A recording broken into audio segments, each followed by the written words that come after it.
Joining us is Mr. David Purdue, the former U.S. Senator for Georgia. Thank you so much for being here. We appreciate your time. Faith, thanks for having me. Mr. Purdue, I want to ask you, in your opinion, we are getting very close to Election Day, under a week now. What should the Trump campaign be doing in Georgia to convince either those voters who are still on the fence or people who might like him, but maybe they're not thinking about voting this year? Well, first of all, we've had a real intense effort to get the vote out early, and it's been very successful. Over 3 million Georgians have already voted.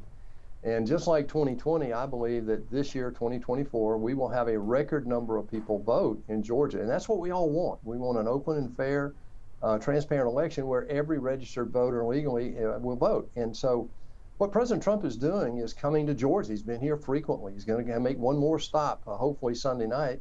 And, what we're doing is basically telling people what he plans to do. Look, we believe that, and look, I served with Vice President Harris in the United States Senate. And I look at this objectively. I'm just a business guy who was outside of politics and ran for the United States Senate and got elected. But what has happened here in America in the last 4 years, we have a crisis on the border, runaway inflation.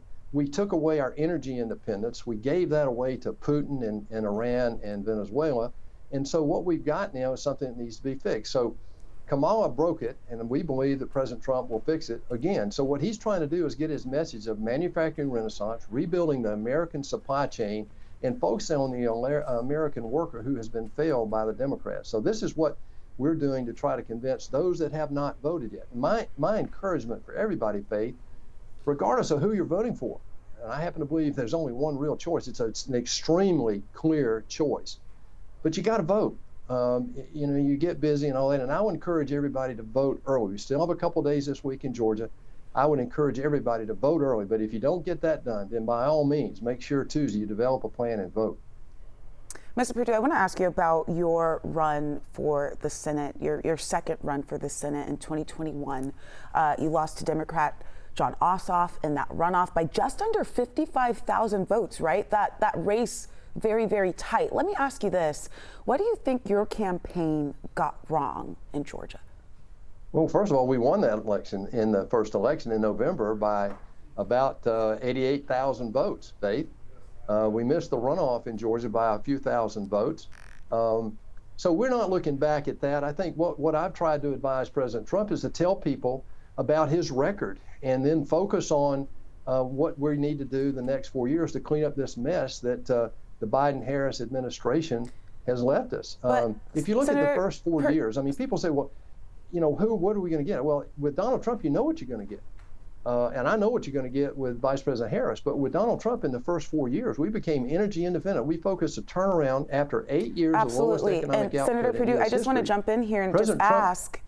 I frame that question by saying, is there something that the Trump campaign can look at? Are there places that you wish you would have campaigned in during your race that you think the Trump campaign can go to? I'm trying to explain. The point I'm trying to make is the message now that we had in 2020 that produced a winning number of votes for me over a Democrat was what we had accomplished in the first 4 years. And so that's what we're trying to do right now. That's my message to the president.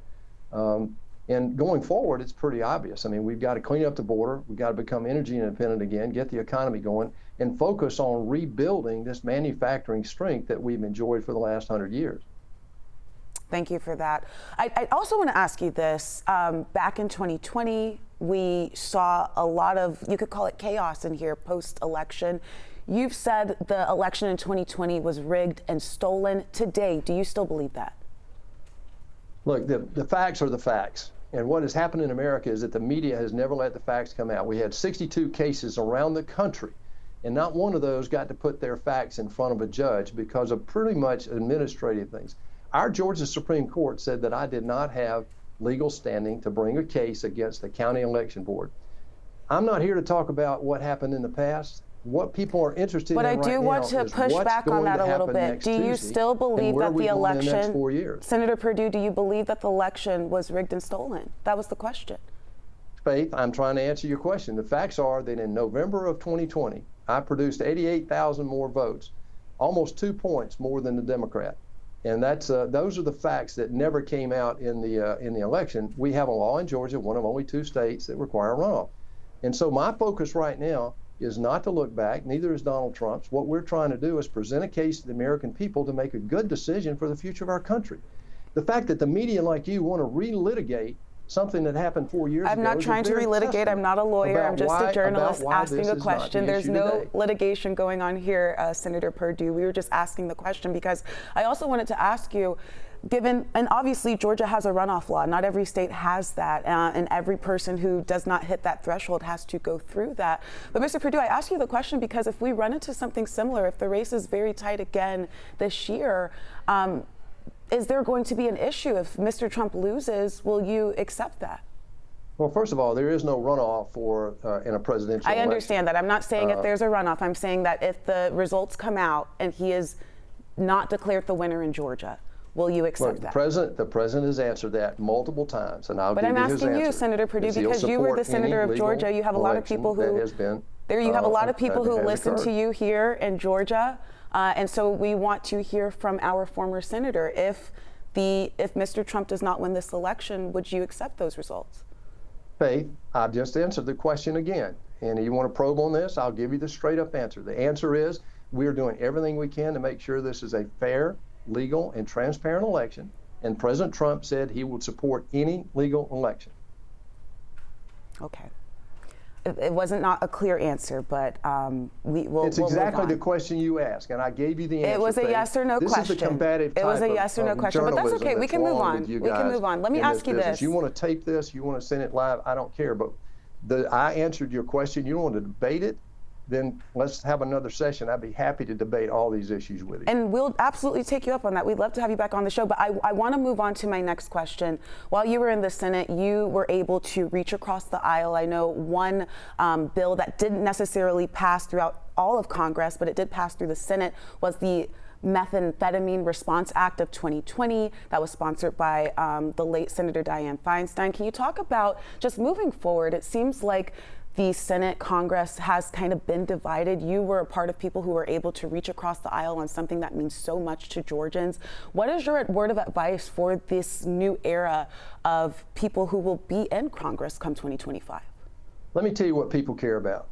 They care about that more people died in America last year from fentanyl coming across our border illegally that was opened up by Kamala Harris than died in Vietnam in 20 years. That's what people care about.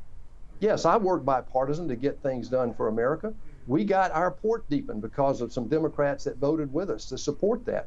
We got disaster relief for our farmers because we reached across the line. Donald Trump got opportunity zones, HBCU full funding. He got criminal justice reform for our less economically viable communities.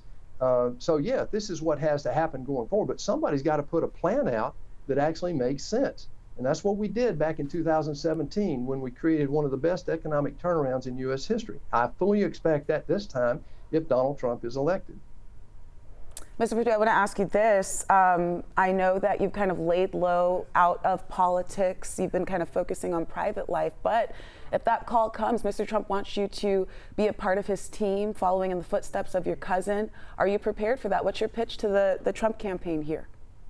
You know, Faith, I'm not going to dodge that question, but I have to tell you, I really haven't spent 5 seconds thinking about that. I have advised him and given him some input about the election. He asked me as a friend, and I responded to that.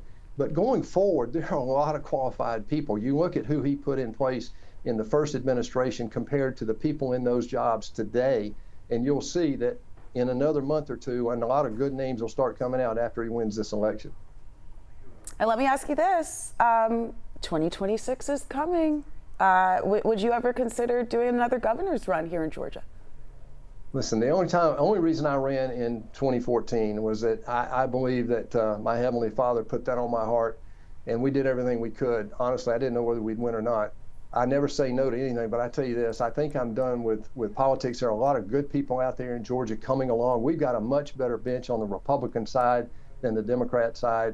And I'm really mostly focused right now on this one election. We get past this, then there are a lot of things we need to do to clean up our country and get it going again. But one of the things Trump is talking about, and it doesn't come through the media, is honestly pulling this country together again and focusing on the opportunities is really what he's all about. It has been. And you go back and look at the 4 years in the White House, beyond all the rhetoric with the media, that's exactly what went on.